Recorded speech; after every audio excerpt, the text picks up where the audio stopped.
Good morning. This is Father Stephen Kelly from St. John's Church in Detroit. We're continuing our series of daily morning meditations, where we generally look at one or another of the lessons that are assigned for morning or evening prayer, what is known as the daily office lectionary. Today, let's take a look at the first lesson that's assigned for morning prayer, because we have started a new book. We finished 1 and 2 Samuel. Remember, we started out with the story of the coming of Samuel the prophet, and his growing up in the temple and then becoming this great prophet, his anointing King Saul, and then obviously King David, and then much of that, the second book of Samuel, is about King David. But now we jump into what is known as the first book of Kings, and in some Bibles, especially the Vulgate, the Catholic Bibles, they actually aren't called 1 and 2 Samuel, 1 and 2 Kings. They're called 1, 2, 3, and 4 Kings.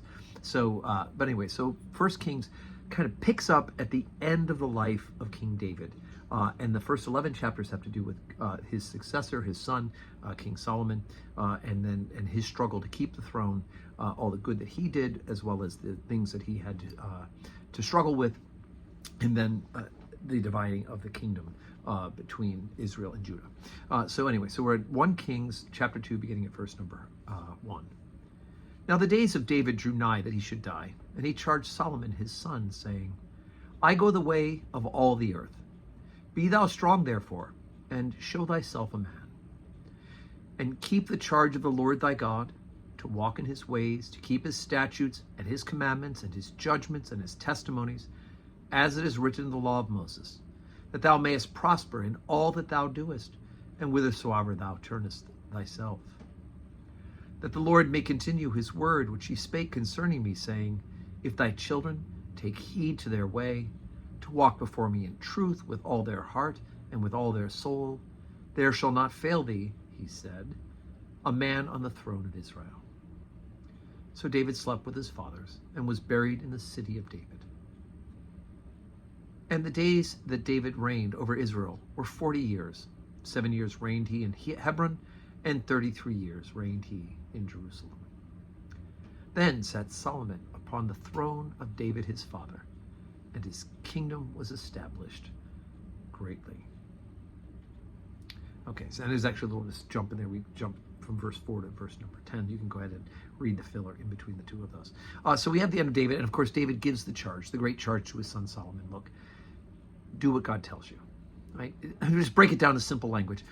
Keep the commandments, follow the law, love the Lord your God with all your heart, your soul, your mind, strength. You might as well throw that right in the summary of the law. Do all these things. Keep the statutes, the commandments, his judgments, his testimonies, everything written in the law of Moses, right? So that God will fulfill the promise. God is faithful.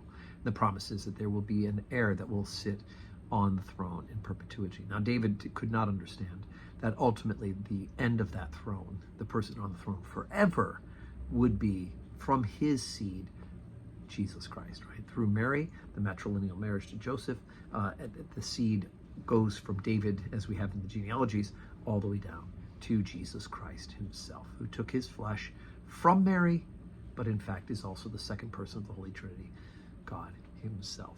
So anyway, so buckle in and get ready for the adventure of Solomon for the next first 11 chapters of the first book of Kings, and then unfortunately the sad adventure of the division of the kingdom into 2 different kingdoms that will come afterwards.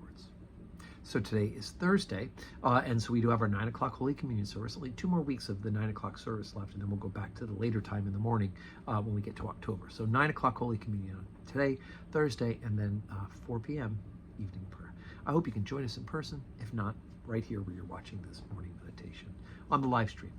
And may God grant you a Thursday that is full of blessings.